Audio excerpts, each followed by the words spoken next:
Please welcome America's service sales coach, Joe Crisara. Welcome to the Service MVP Podcast, the show that helps home service professionals master high-value sales, build stronger client relationships, and grow their business like never before. Join industry experts as they share real strategies that drive results. If you're ready to level up your service game, you're in the right place. Let's get started. It's the Service MVP Podcast. I believe the industry used to know how important a weekly group meeting was. I believe. I could be wrong, but I believe that they used to know how important that meeting was. And I believe that ever since, let's blame COVID, okay? Because we blame COVID for everything. So let's just chalk this up as one more thing that COVID ruined. And that is the group meeting. Ever since 2021, plus aside from that, in 2021, things were so easy. Right? Everybody was replacing their system because they were staying at home more often. And of course, we're paying for that now. Right now, we're paying for that. So we can mitigate that pain by setting a weekly standard in that meeting. We sit down with the CSR, and it's an entire team meeting. You put your CSRs in that meeting, you put your technicians in that meeting, and you set the standard for what you want to hear over the phone as well as what you want to see inside the customer's home. With technology today, we have the ability to monitor calls as well as monitor in-home visits.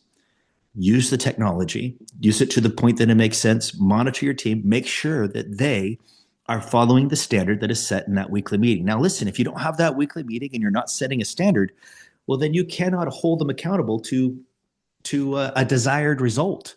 That standard has to be there. And so the thing that I've been noticing, and I'm sure Joe's been noticing it as well, is that meeting has gone away since COVID. I don't know why. I don't know how, but it's a mistake. It's a mistake. And so I think it'd make a lot of sense, Joe, if you and I were to construct an outline for that weekly meeting that you must have, whether it's busy, whether it's slow, whether whether it's spring or fall or winter or something, it doesn't matter. You do this, you do it without fail, because you got to continue to set a standard for your team for what you want to hear over the phone and in the home. That's my thought. That's great. I think there's two groups of contractors. There are those who are informed and those who are uninformed. I think I would say that.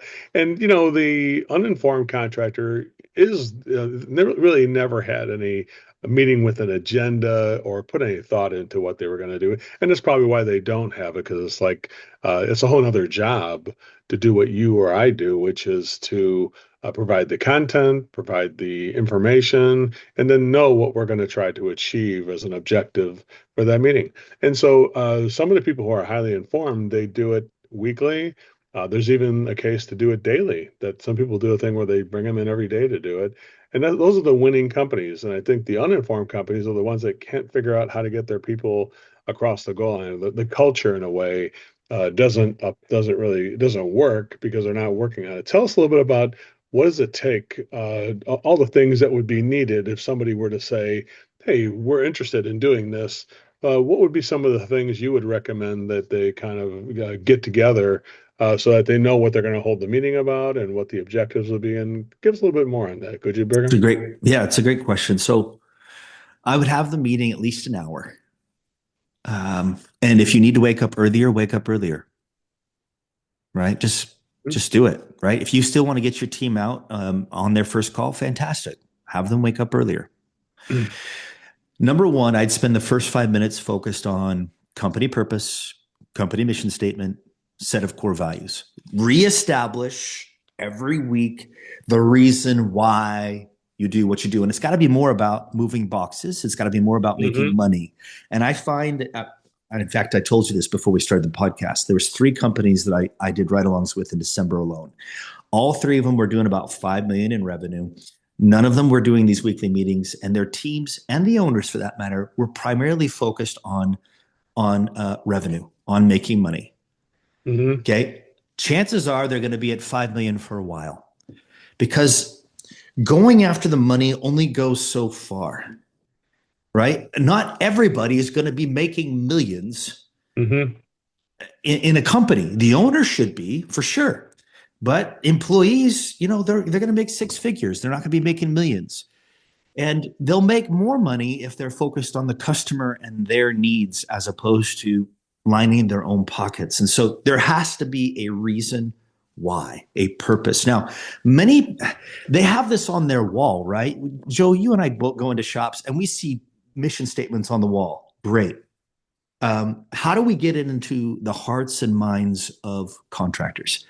The way that we do that is we make sure that it's a true purpose statement. So let's talk about the difference between a purpose statement, mission statement, and a set of core values. So a purpose statement is something that should last for about 100 years, right? It's that North Star. It's that something that you look towards and point to. This is why we're doing what we're doing, right? It's in fact, there are entire books like, say, for example, by Simon Sinek that talk about the why. The why is your primary motivation. So that's that statement. You want to keep it as short as possible. If it's me, I would focus in on technicians have a tendency to focus on maintaining a homeowner's quality of life. Right? Homeowner's mentality is I want to get by, and the technician goes in and maintains it to help them get by. Well, we want to do more than that, right?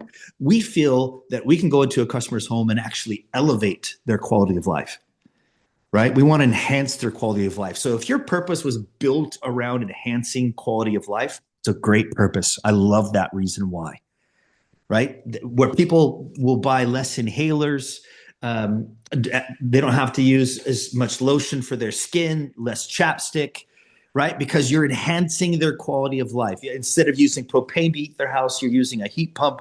Their electricity bills are, their power bills are going way down because they're using the right type of power to power their heating system.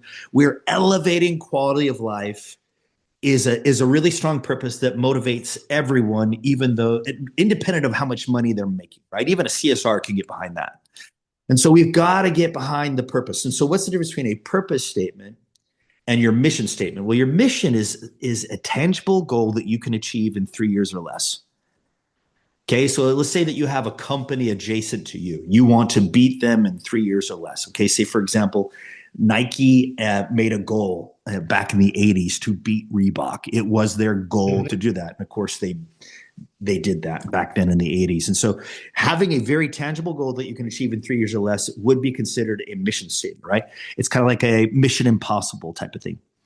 And then you have your set of core values. And your set of core values are kind of your code of conduct. Like an example of that is the pattern for excellence. Right? We teach the pattern for excellence on a regular basis. It's one outcome, create a wow experience for the customer, and 8 principles: positive attitude, confidence, listening skills, caring, reassuring, asking the right questions, creating value, being grateful. Right? 8 principles. Once you master these 8 principles, you achieve that outcome, which is create a wow experience for your customer. We go over those over and over again because when you teach correct principles, people tend to govern themselves. They're truths that have a consequence attached to them. And so you take the first 5 minutes of your meeting every week and you go through your company purpose, mission, and core values. That's the first 5 minutes of every meeting. You do it without fail. And you take your statements and you get them off the wall and into the hearts and minds of your people. That's number one. Number two is you go over wins. So your wins last week, where you had an amazing experience that it was kind of a breakthrough for you. It changed your paradigm. It changed the way you look at things for the better. And when you share that with other people, it kind of reinforces in your mind what you learned, as well as gives everybody else the opportunity to learn something similar or the same thing. So that's your second 5 minutes. Your third 5 minutes, I would focus in on shout outs, where people go above and beyond. Okay, so let's say the week before you're a CSR or a dispatcher and you ask the technician to delay their fishing trip so that they can take care of this family or that family, and you promise to make it up to them. That would absolutely deserve a shout out. Hey, Mr. Technician, say his name's Billy. Billy, you're freaking awesome last week. Months. This family needed you, so you're able to delay it for me. I promise you I'm going to make it up to you, but I just want you to know you're awesome. You're awesome for doing that. I appreciate you going above and beyond. It really helped me out a lot. It just meant a lot to me to help this family out. So good on you, right? So it's those types of things. These things, what do? They build the culture for you and your team. It's 15 minutes a week that you do this, right? That's the first 15 minutes of your meeting. Thank you for listening and watching the Service MVP podcast. I want to give you a copy of my free book. Just click on the link below in the description and one will be sent to you from me personally. Thank you so much for listening.